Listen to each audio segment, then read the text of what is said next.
নমস্কাৰ অসম বিধানসভা টিভিৰ এই অনুষ্ঠানলৈ সকলোকে স্বাগতম জনাইছো। আমাৰ সৈতে উপস্থিত আছে মৰিয়নি সমষ্টিৰ বিধায়ক ৰূপজ্যোতি কুৰ্মী ডাঙৰীয়া। তেখেতৰ পৰা যিখন পূৰ্ণাংগ বাজেট ইতিমধ্যে দাখিল কৰিছে বিত্তমন্ত্ৰীগৰাকীয়ে, তেখেতৰ পৰা এই বাজেট সম্পৰ্কে কিছু কথা আমি জানিব পাৰিম। আপোনাক স্বাগতম জনাইছো। এইবাৰ নতুনকৈ বাজেটত কোনো কৰ আৰোপ কৰা নাই, লগতে চিকিৎসা আৰু শিক্ষাৰ ক্ষেত্ৰত খণ্ডত বহুকেইটা পদক্ষেপ লোৱা হৈছে। কি ক'ব এই গোটেই বাজেটখন সম্পৰ্কে?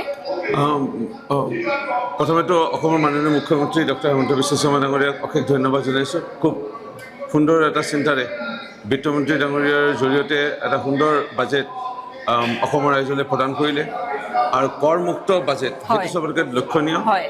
আৰু দ্বিতীয় যদি চোৱা যায়, আমাৰ যিসমূহ সম্পদ বুলি ক'লে ভৱিষ্যত প্ৰজন্মৰ আমাৰ ল'ৰা ছোৱালী, আমাৰ ছাত্ৰ ছাত্ৰী, তেওঁলোকৰ কাৰণে বিশেষ সা সুবিধা প্ৰদান কৰা, শৈক্ষিক বাতাবৰণটো আমি যদি আগুৱাই লৈ যাওঁ অসম আগুৱাই যাব।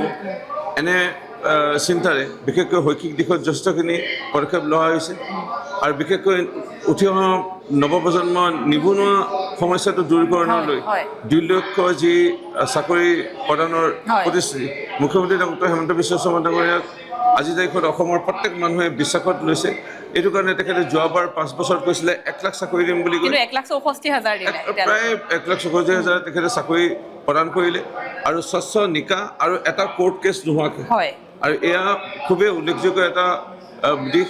আৰু এইবাৰ যেতিয়া 2 লাখ বুলি কৈছে, স্বাভাৱিক পাৰ হ'ব ইয়াৰ সংখ্যা, কাৰণ তেওঁ প্ৰতিশ্ৰুতি কাম কৰে। আৰু এখানে খুবেই এটা আদৰণীয় পদক্ষেপ।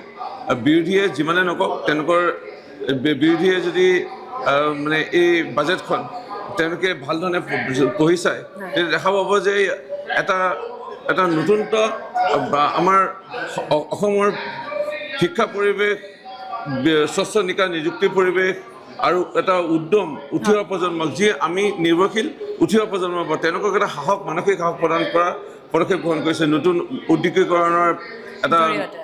উদ্যোগীকৰণৰ এটা ব্যৱস্থাপনা, আৰু এই কথাবোৰ, গোটেই কথাবোৰ এটা খুব আদৰণীয় হৈছে। আৰু মই মুখ্যমন্ত্ৰী ডাঙৰীয়াক চাহ শ্ৰমিক ৰাইজৰ বাবে, জনজাতি লোকসকলৰ বাবে, অনুসূচিত জাতি লোকসকলৰ বাবে, প্ৰত্যেক জাতি জনগোষ্ঠীৰ প্ৰত্যেক শ্ৰেণীৰ লোকৰ বাবে ইয়াত চিন্তা কৰিছে মুখ্যমন্ত্ৰী ডাঙৰীয়া আৰু বিশেষকৈ বিত্তমন্ত্ৰী ডাঙৰীয়াই। সেইকাৰণে মই মুখ্যমন্ত্ৰী ডাঙৰীয়াক আৰু বিত্তমন্ত্ৰী ডাঙৰীয়াকো এই চেগতে কৃতজ্ঞতা জ্ঞাপন কৰিছোঁ।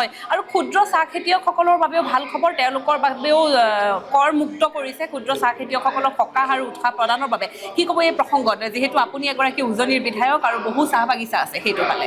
চাওক, সেয়া ক্ষুদ্ৰ চাহ খেতিয়কসকলক উদগনি দিয়াটো এটা সাহস তেওঁলোকক প্ৰদান কৰিছে। আৰু প্ৰায় এতিয়া অসমৰ ৰাইজে অৱগত হৈছে যে 50% যি আমাৰ চাহৰ উৎপাদন হয়, যিসমূহ স্থায়ী উদ্যোগ, তেওঁলোকৰ পৰা 50% আৰু 50% ক্ষুদ্ৰ চাহ খেতিয়ক। আৰু তাতোতকৈ লক্ষণীয় যে অৰ্থডক্স যিটো চাহ, আমাৰ ডিমাণ্ড বাঢ়িছে। আমাৰ মানে বিদেশত আমাৰ ইয়াৰ পৰা এক্সপৰ্ট যথেষ্ট হৈছে। আৰু ইয়াৰ লগতে সমান্তৰালভাৱে মাচ্ছা চাহ বুলি এটা নতুনকৈ আহিছে, য'ত অন্যান্য দেশসমূহ, জাপানত বিশেষকৈ এতিয়া এক্সপৰ্ট হৈছে। আৰু এই মাচ্ছা যিটো চাহ, মাচ্ছা টি বুলি যিটো আমি কওঁ, সেইটো লৈ পেলাই মুখ্যমন্ত্ৰী ডাঙৰীয়াই যিটো গুৰুত্ব আৰোপ কৰিছে, মানে আদৰণীয় পদক্ষেপ।